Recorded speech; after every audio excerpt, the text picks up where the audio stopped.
Good evening, ladies and gentlemen. I'm Lieutenant Stephen Rogers here in the United States of America. Welcome to tonight's broadcast. Before we continue with tonight's broadcast, a couple of program notes. This will be an abbreviated broadcast. I'll be flying out of New Jersey in the next few hours, and we're going to be headed south to do some campaigning for conservative candidates running for the United States Congress. In addition to that, Thursday night, we will be on the air. We're going to have a very interesting guest from Canada. So again, we urge you to tune in. On the 21st of this month, we will be away again. So that's a Thursday night. So we'll be away. We might even be leaving the Monday before that Thursday evening. So as I said earlier in the year, we're going to be stepping up our activities around the country. We have to be absolutely sure, based on what you just saw, what you just witnessed in those videos, we need to make sure that the Democrat Party of the United States is sent to the ash bin of history. Folks, I just can't wrap my arms around how anyone in the United States, any American, could embrace themselves to the Democrat Party. I was a Democrat back during the Kennedy days. I believed in the Democrat Party. It was a party of the people, a party that was working hard for those who went to the factories and went to the stores and did everything they could to help rebuild America. But somewhere down the road, as Ronald Reagan once said, the Democratic Party left the people. And today it is a party in shambles. It is a party that has been taken over, in my view, by the Communist Party. The ideology of Marx, Lenin, and Stalin is being advanced every single day, every single week, every single month. In fact, every single year for quite some time, I would say, since Obama took office. And they have brought nothing but destruction, fire, brimstone, you name it. They have brought it to the doorstep of every single American in this country, including, interesting enough, Democrats. So that's why I can't wrap my arms around why anyone in the United States would even think of supporting the Democrat Party. It is a party that has destroyed our educational institutions. It's destroying unions. It's destroying our professional and vocational occupations across the country. They're in the process of destroying our military. And obviously, they have brought great destruction and harm to our political process. So, yeah, we've got a lot of problems here in the United States of America. But the good news is that we're dealing with it and we're addressing it very, very decisively. And I'll share that with you in a few minutes. But let me just give you a taste on what is happening and what has happened over the past few weeks. To begin with, this year is only halfway through, correct? Well, we're at the halfway mark this year, and more police officers have been shot and killed in this past half year than any other year that I could remember. Police officers are being assaulted. They're being mobbed at. They're being ganged up on. They're being beaten. It's an absolute tragedy after tragedy. Never would have seen this in the past. In fact, never would ever see this if Republicans were in office. Now, people have asked me on the news media day in and day out, how did we get to this? You were a cop, Lieutenant. How did we get to a point where the gangs are controlling the streets, where the criminals are running rampant? And of course, when you ask a Democrat that question, the answer is what? Well, we've got to get guns off the streets. That's what they say. That's the answer. We've got to get guns off the streets. And I've said time and time again, the problem, the root cause is not the guns. You know, the only way you deal with a bad guy with a gun is you give a good guy a gun. In the cities and towns across the United States, where there is very, very good, solid, strong ability for people to carry concealed weapons, to arm themselves within the framework of the law, they're the safest cities across America. Why can't Democrats see that? It is in the cities and the towns and the states across America that Democrats are in control of and that have passed stringent gun control laws that people are being slaughtered across this country. And I'll give you a few statistics. This is just this weekend, by the way. This is just a taste of what we're facing across our country. Just this week, a group of 7 teenagers, attacked a 73-year-old man in broad daylight on the streets of Philadelphia and killed him. On the broad daylight on the streets. The poor guy's 73 years old. He's walking home, maybe walking to work. So 7 thugs, 7 punks, 7 criminals. They decide they're going to have some fun and they end up beating the guy to death. What do you think happened to them or will happen to them when they get caught? If they got caught already, it's probably already happened. They're going to be released, folks, under the new bail reform bills of what? The Democrat Party. Just this past week, 5 people were shot and injured early Sunday morning. That's last Sunday morning. In my old hometown, Brooklyn, New York, Coney Island on the boardwalk, for goodness sakes. It is summertime. There are people all over Coney Island. Beautiful beach, beautiful boardwalk. Now crime has entered into that area. 5 people are shot. A 14-year-old boy in New York City was stabbed to death in Harlem on Saturday afternoon, 14 years old. Others across the city of New York, others across that city have been involved in getting shot at by stray bullets during the shootouts between gangs. Little kids, 8, 9, 10 years old, sitting in their cars, being shot in the head. And then what I thought was, shocking even to me. I've seen it all. I heard it all. I looked at these statistics day in and day out, month in and month out, especially in relation to the killing fields in Chicago. Hold on to your seats, folks. This is Chicago this past weekend. 71 people shot, 8 killed during the 4th of July weekend. 71 people shot. And then people wonder why. They wonder why, folks, we have all these shootings going on. Why, with all the mouthings and the policies that the Democrats are trying to advance with regard to gun control, why is this happening? It's happening because the Democrats, the Democrat Party of this country, wants to control the people, the law-abiding people, not the bad guys. They want to control the good guys. And what we see happening north of us in Canada is the beginning of the end to freedom and liberty there. Americans, take note. They don't have the violence there that we have. That doesn't mean it's not going to get there. And we're trying to let people know across the country, here in the United States and other countries around the world, those liberals, those non-conservatives, those individuals that are focusing on controlling the lives of the good guys, their eyes are off the bad guys. And the bad guys' eyes are on the good guys. And what the government is doing, whether it be in Canada or the United States or any country where there's freedom and liberty, it is the bad guys in government that are helping the bad guys on the streets. How in Japan, the former Prime Minister Abe, good guy, great guy, a friend of the United States, how is it in one of the most strictest gun-controlled countries on this planet, a guy can get through and shoot and kill the Prime Minister?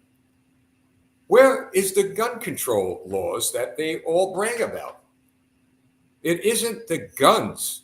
Yeah, people get accessible to guns. They're going to get accessible to guns whether they're legal or illegal. It's like drugs. Ban drugs. Get rid of drugs. From the 70s, folks, believe me, from the 1970s, this country, the United States, has poured billions and billions and billions of dollars into what? Addressing the drug problem. And we have continuously lost that battle, where we are surrendering ground now. Legalize marijuana. Yes, I believe you should legalize marijuana for medical purposes. Got no problem with that.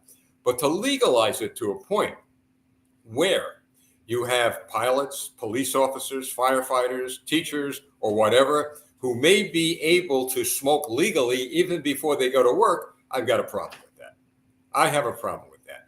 To open up smoke shops across the country where the sale of marijuana is legal, and some of those smoke shops are within a high school, an elementary school, or where children's playgrounds are, I've got a problem with that. Because what you're going to see attracted, in my view, to a lot of these establishments are not good guys, are bad guys.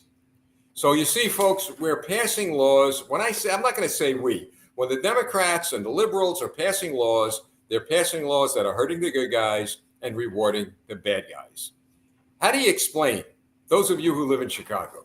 You know, I heard a woman on the news. She said after these shootings in Chicago, especially over the weekend and the death toll, she wondered why the Highland Park shooting, and that was the tragic shooting with all those young children who were killed by a shooter.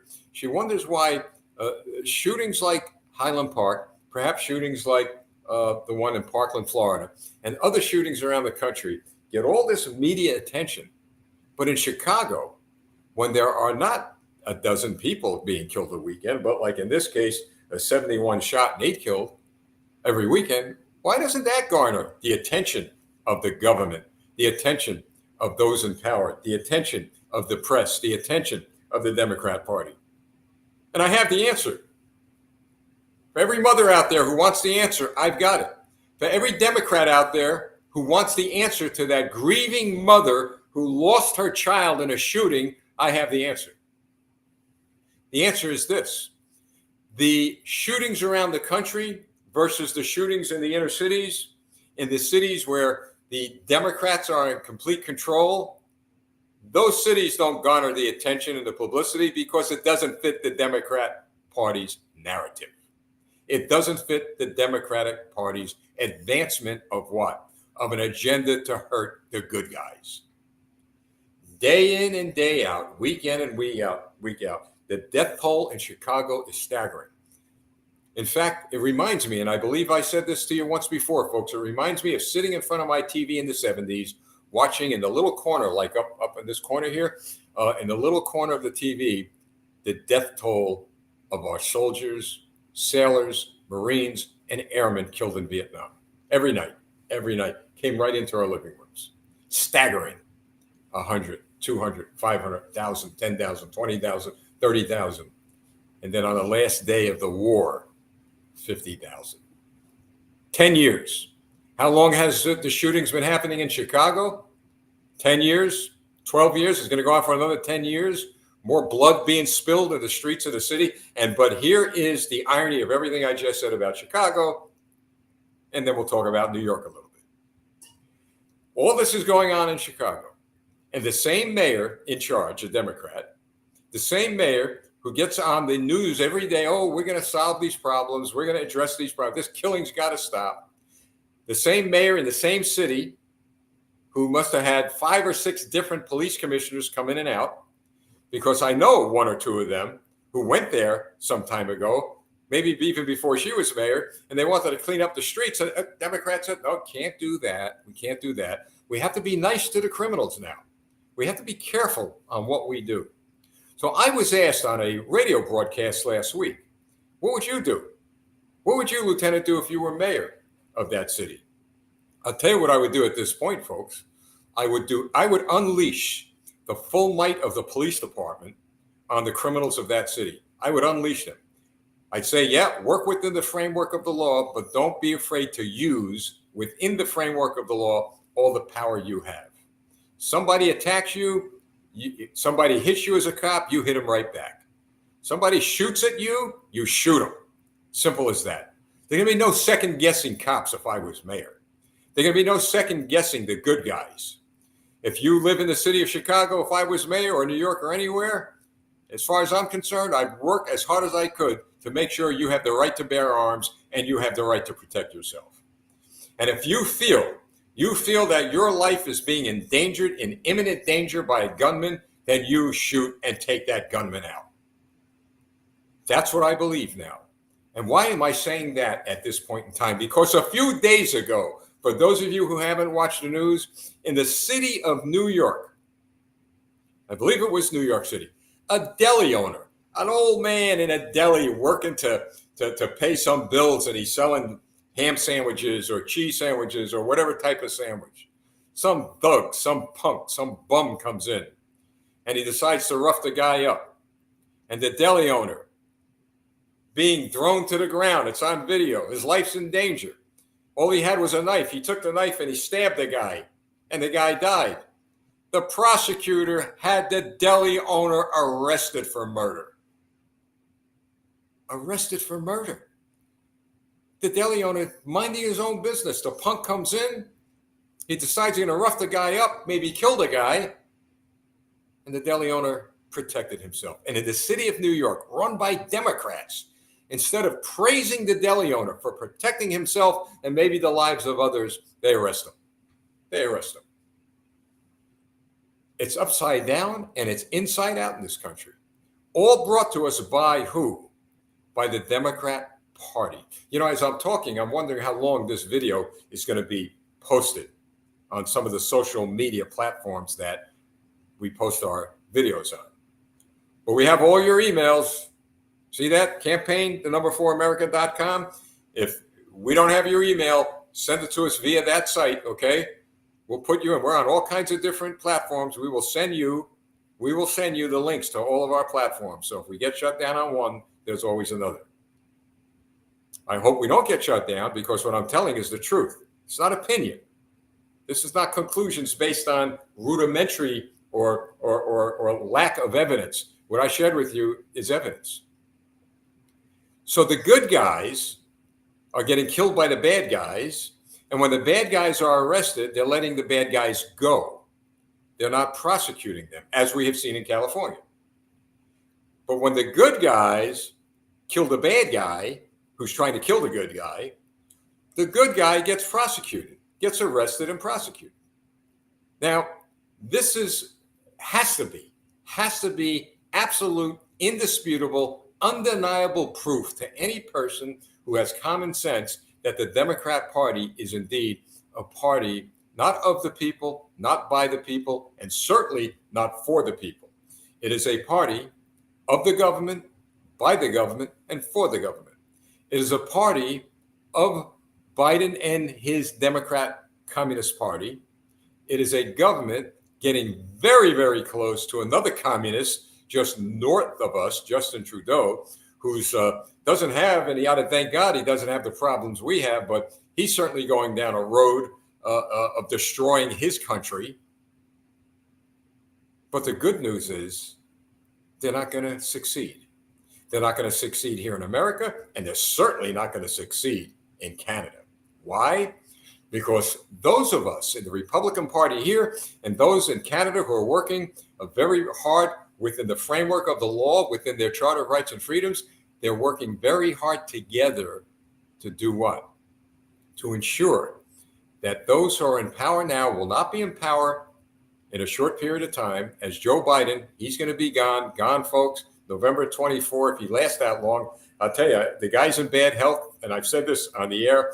I don't take it lightly. I don't make fun of the man.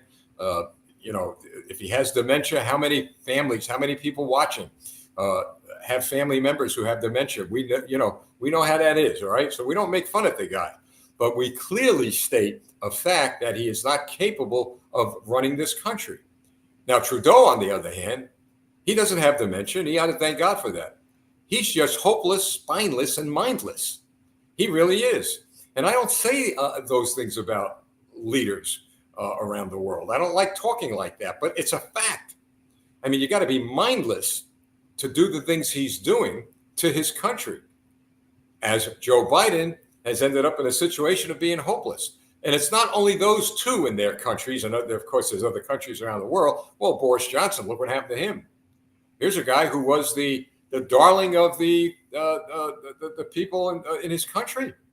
He was all the hope they had. They poured everything into him, voted for him like a landslide. And I hear a reporter from London this morning said, well, in answer to the question from a reporter here, how did this happen? Well, he says, in fact, it was Boris Johnson's chief of staff, I believe, his former chief of staff. He said, well, he got elected. The people trusted him, but he broke that trust.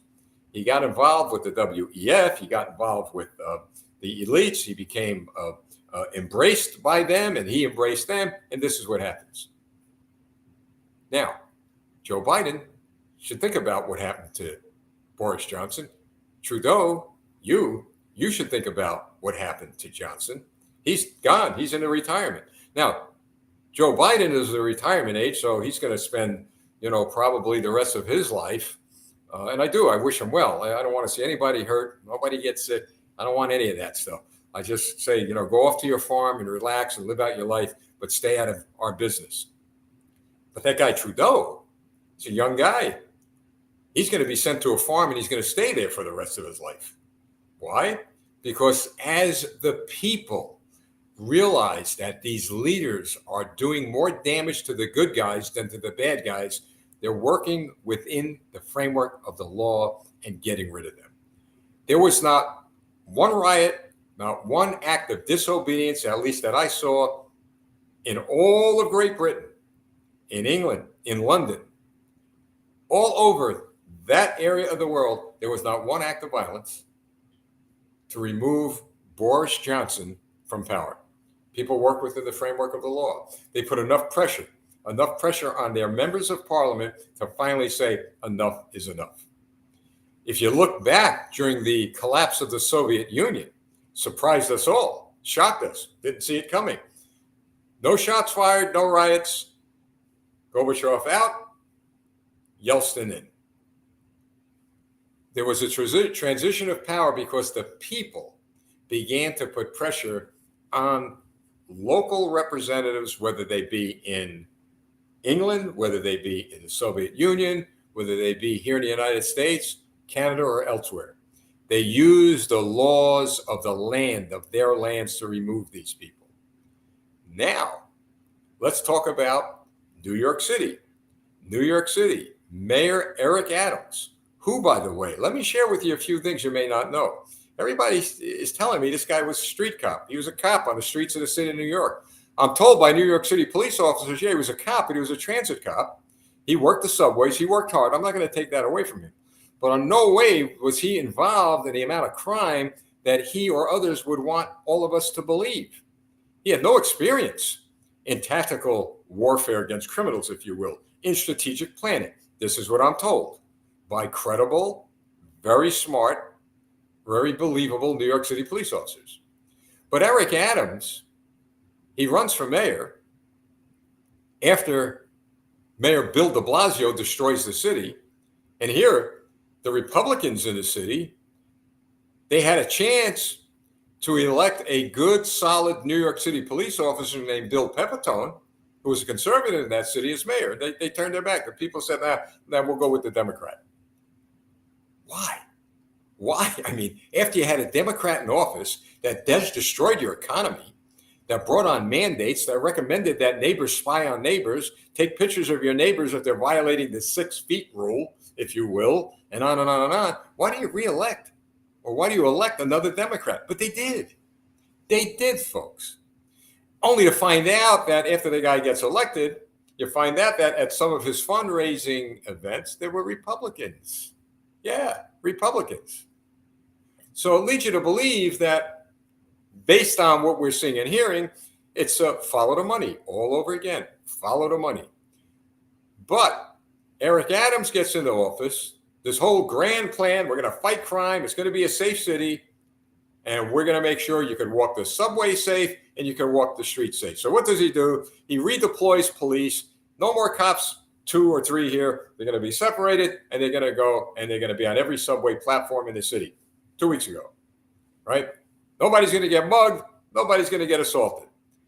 The first morning of the first night, the cops were assigned to the subways. The first victim of an assault, the first victim of 3 or 4 people attacking him was who? A New York City police officer. That's right, in uniform, standing alone on a subway platform. That is his anti-crime program, separating cops. I went into the city last week. Well, actually, I went into the city when I was on Fox News. Imagine that. Last week, we come out of this tunnel and the squeegee boys are back. The squeegee brothers, I call them, are back. These are people who come up to your car and they begin to take that squeegee. After they squirt water on it, wipe it off and ask for money. When Rudy Giuliani was mayor, he had them all arrested, locked up, thrown away. They were gone. It was all over. Now what happens is they squeegee you. If you don't give money, they spit on your windshield. And there's not a thing you can do. There's not a thing you can do about it. They're going to spit on the windshield of a wrong person one day, and that person's going to come out and use very, very violent force against the squeegee person. And then that guy who uses that violent force, he will be the one going to jail, not the squeegee guy who started it. So all compliments of the Democrat Party, all of it. Every single city in the United States of America and every single state where the crime rate is out of control has a thread going through it. You know, a thread keeps pieces together, and the color of the thread is blue. And I'm not talking about the thin blue line. I'm not talking about the blue color of a tie. I'm talking about a thread, the color blue, which represents the Democrat Party. And so the Democrats in the United States of America have brought to this country every single doorstep, to every single home across America, the blood, the sweat, and the tears of who? The mothers, the fathers, and the children being victimized by crime across this country. And now what's happening, I said this a year ago on major news networks across the country. Now what's happening, when I was asked the question a year ago, when will it stop? I remember a year ago saying it'll begin to stop. You'll begin to see the seeds of it stopping when the rich and the powerful become victims of the violent crime that the regular people are facing every day. I do not wish that on anybody. My whole life, I worked with crime victims. I saw people die. I saw people get hurt. Bad. I don't even want to see my worst enemies be treated that way. I'd rather them go through the process and go to jail. I don't want to see anybody hurt by bad guys. The bad guys, that's a whole different story. But innocent people, I just don't want to see anybody hurt. But it is beginning to creep into the neighborhoods of the rich in this country. And now they're crying. They're crying, folks. Oh, please, we need the police. But just 3 weeks ago, 3 months ago, a year ago, you're talking about passing laws to defund the police. Now you want the police? You want the police because the guy with the gun is coming to you and you don't have a gun. How's it feel? How's it feel? How's it feel to be helpless and hopeless? How's it feel to what's going through your mind when you're hearing somebody with a gun breaking down your front door, that your wife and your kids are in a bedroom or in a basement, shivering, curled up, waiting to die? Because of your rules, Mr. and Mrs. Democrat, because of your regulations. You can't pin this on the Republican Party of this country. You can't pin this on the conservatives across this country. It rests at your doorstep with the guy that has the gun that's going to break into your house eventually. A few weeks ago, maybe a week ago, you know, the basketball player in America that's in a Russian prison that went to Russia with drugs? How stupid can you be? Well, you see, that's what happens. People with money and power, maybe they think they can do anything they want. So this basketball player decides to go to to Russia, right? Canadian people, almost the same with Trudeau there, right? Russia, Canada, China. Thank God the people in Canada are putting up a good fight. So this basketball player, she goes to Russia, gets caught with drugs. I think first she said, well, it was not drugs, it was this or that. Eventually it ends up that this basketball player pleads guilty. But here's the kicker. This basketball player actually protested our national anthem. I understand, got on her knees, walked out, had nothing to do with Old Glory here, nothing to do with America. We're a bad country. No. I'm going to just get on my knees. There's injustice here. There's all kinds of bad things here in America. I don't want any part of it. Now, facing what may be a very long prison sentence in Russia, this person is begging for help from the very country she disgraced. She disgraced this country. She slapped me, every veteran, every cop, every firefighter, every mom, every dad, every good American in the face. You want to protest? Protest any way you want, but don't protest against this flag. Too many men and women died for this country, shed their blood, saw their sons and daughters killed in combat. Yeah, you might say, well, they did it so that I have the right to get on my knees. That's right. You have the right to get on your knees. You have the right. Yes, you do. You have the right to look as stupid as you want to. Because right now, that NBA basketball player and all those basketball players and people who made millions off the backs of the hardworking people in this country, billions off the backs of the young men and women who went to war and died and shed their blood, you're all a disgrace. You're all a disgrace. You ought to be ashamed of yourselves. What bothers me, folks, is that we don't have enough courage in politics here in America and perhaps around the world. Wouldn't it be great to see some senator, some congressman, somebody get up there and who's an elected office holder and tell it like it is? That's what I admired. I got to tell you about Ronald Reagan. Reagan didn't take garbage from anybody. Donald Trump, same thing. He said it like it was. And they get criticized for it. Say what you want about Reagan, say what you want about Trump, but I got to tell you, they did stand up and continue to stand up for the American people, for the American worker, for the non-millionaire, for the non-elitist. Same situation in Canada. Your parliament, and I know some of your members of parliament are watching, if you are a supporter of Trudeau, you're a coward.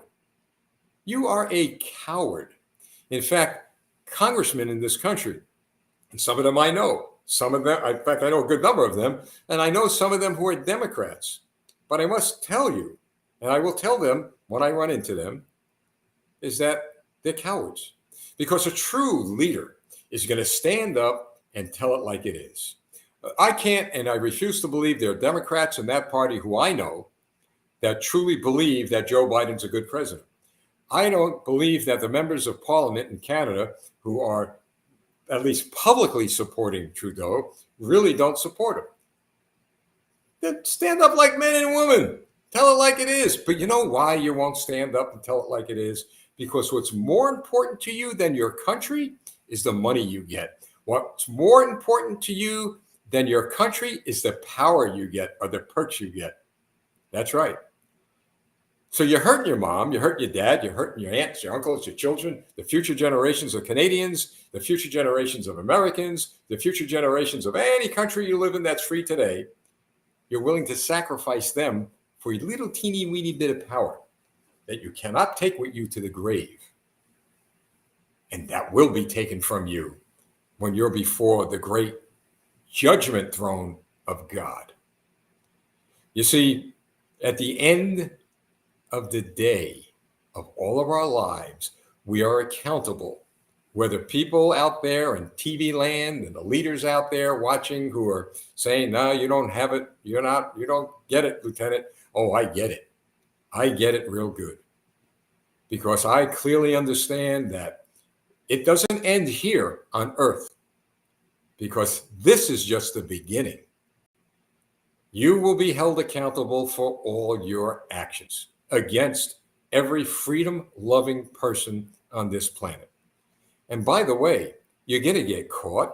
You're going to go to jail. Those of you who are in political office, look, I've been in this business a long time. And I made sure when I ran for office and got involved in politics that I would not get involved in anything that I thought was corrupt or illegal or unethical. Made mistakes? I did. But I never went down that road. And by not going down that road, did I hurt myself politically? Oh, you bet I did. But I recovered. I prayed. God kept his word, resurrected my political office, went on to win, and win. And today, as I sit here talking to you, those who opposed me, those who got involved in corruption, those who did unethical things, they're all gone. They're all gone, folks. I mean it. Every single one of them are gone. Retired, in jail, never able to run again. All gone. Because after a period of time, it does catch up to you. And you have to, at some point in time, when you start looking over your head for the rest of your life, your head falls off. That's right. Your head falls off. So here's my message to those of you here in the United States. Here's my message to those of you in Canada and every freedom-loving country around the world. I just went through very, very dark statistics, right? And I continue to get letters from the good Canadian people and from people around the world that watch this broadcast. Not many from around the world, maybe 5 or 6 in the past month, but Germany, Great Britain, South Africa, Australia, Lithuania, I don't want to forget you. We have to look at these dark days as an opportunity for those of us to bring to these dark days and these deep valleys light. And we can do it. They brag about, they meaning those opposed to us and who embrace the ideology of Marx, Lenin, and Stalin, they tell us, well, we got the power. We've got the money. Well, yeah, you got the money. Well, we've got the people. Yeah, you've got the money. And remember, we've got the power. No, you don't. You got the money, you got the people. Maybe you do, maybe you don't. But what you don't have is the power. Because we, the people, have the power. And I'm not talking about the power in numbers, which obviously we do have. We certainly outnumber all of you who are supporting leaders who embrace communism. But I truly believe we have the power of God. Now, I'm not invoking that every step we take, God is in favor of us and will bless us. I don't think he'll bless our mistakes. I don't think he'll bless any of us who do things with ill intent. But I do know that he will bless us if we pray for his guidance and follow his guidance. So we have the power. So all we have to do is use the power. The Bible says, not by power nor by might, but by the Spirit, saith the Lord. So all we got to do is pray. And then when God answers our prayer, Lord, do something about this. And when he points his finger at you from heaven, it says, all right, you prayed it. Now you're going to do something about it. Now do something about it. And then we go into action. How do we do it? We pray together. We work together within the framework of the laws of our countries.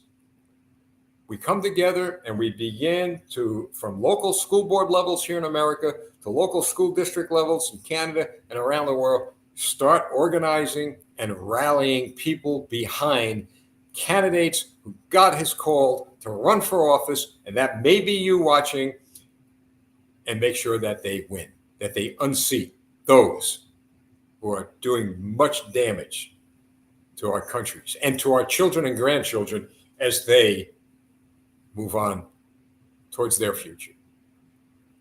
It's as simple as that. It really is. We got the power. We got the weapons of warfare. It's in the Bible.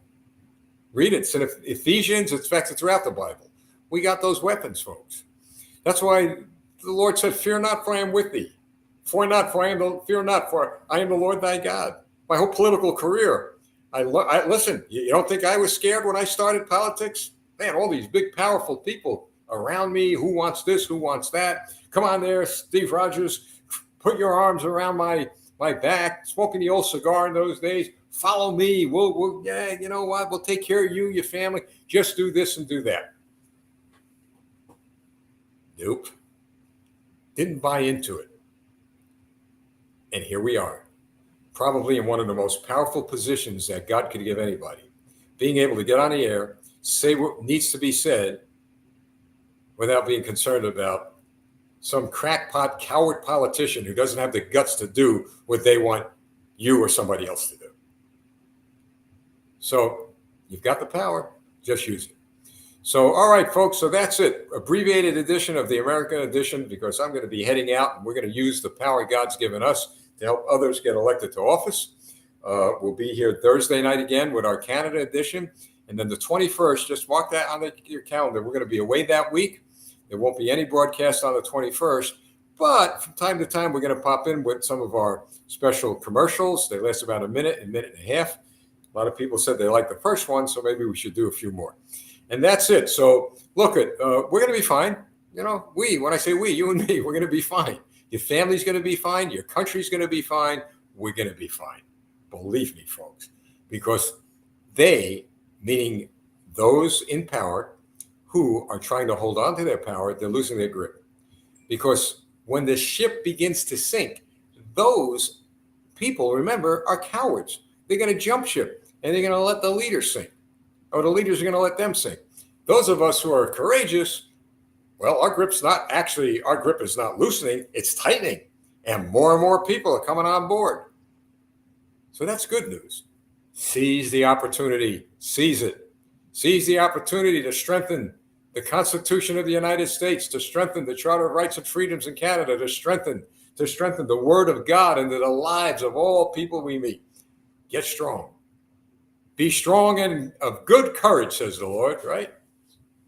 Why don't we do that? Why don't we rest easy? Take a little time, relax, take it easy, because everything